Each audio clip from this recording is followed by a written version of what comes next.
Awesome. I came from Boston originally, Massachusetts, and my parents are from Haiti, so I do speak another language. I speak Creole. Go ahead, And come on, give us an example. Say, good morning, everybody. Bonjour tout le monde, moi c'est Daniel, moi réellement content pour me là avec nous matin, etc., etc.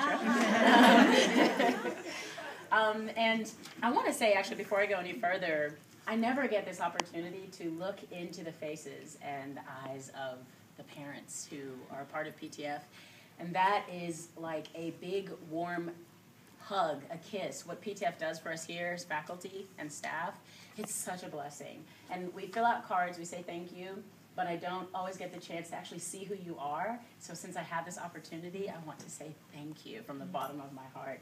I mean, there's nothing like coming into the break room and having like a pie.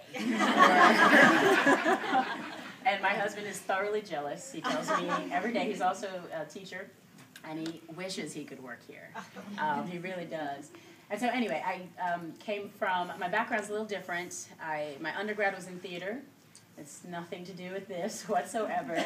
I lived in New York for a while pursuing theater, and I ended up doing voice work for a while, voice commercials, things like that.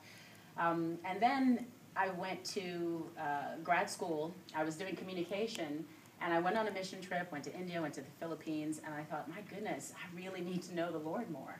And that's actually why I went to seminary. So that's what I did for grad school.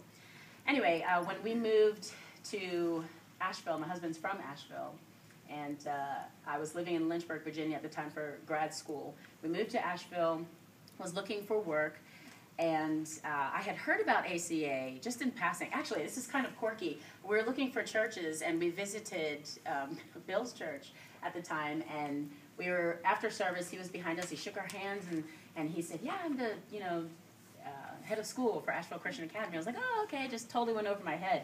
Well, months later, I was just sending some feelers out, and I emailed him, not remembering who he was, just asking, about the school, and he was like, I met you. And I was like, really? I'm not sure if this is good or bad, but then... never came back. I visited. Anyway, he was very gracious and allowed me to visit the school here. And the very first time I came here, and I just walked the halls and met some of the teachers, I can't explain it. It really was just an overwhelming feeling that God's presence was here. I've never had that experience anywhere else, just walking into the building and like, wow, this place is different.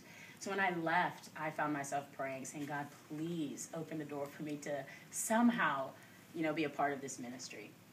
And through a series of events, I ended up coming here. And at first when I got the job, I was thinking, I'm crazy. I can't do this. This is way too difficult.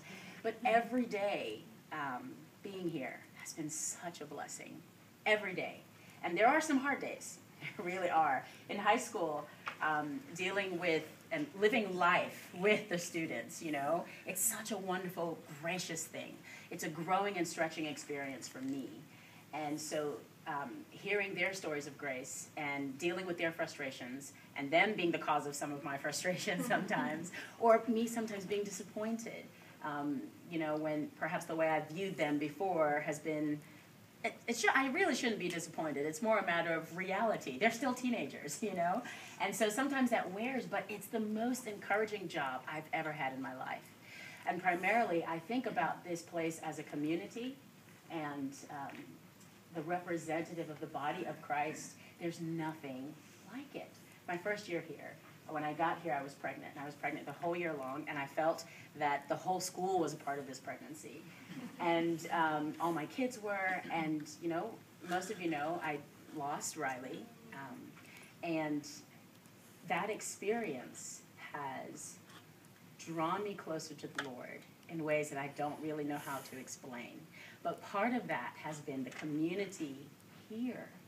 Times when I felt like I couldn't pray anymore and I didn't know who God was and what was going on, I received so much love from this school, and not just the students and the teachers, but the parents and second graders whom I don't even teach, And so this school, what it represents for me is the body of Christ, the community of grace and love. It demonstrates love in ways that a lot of people don't get to experience.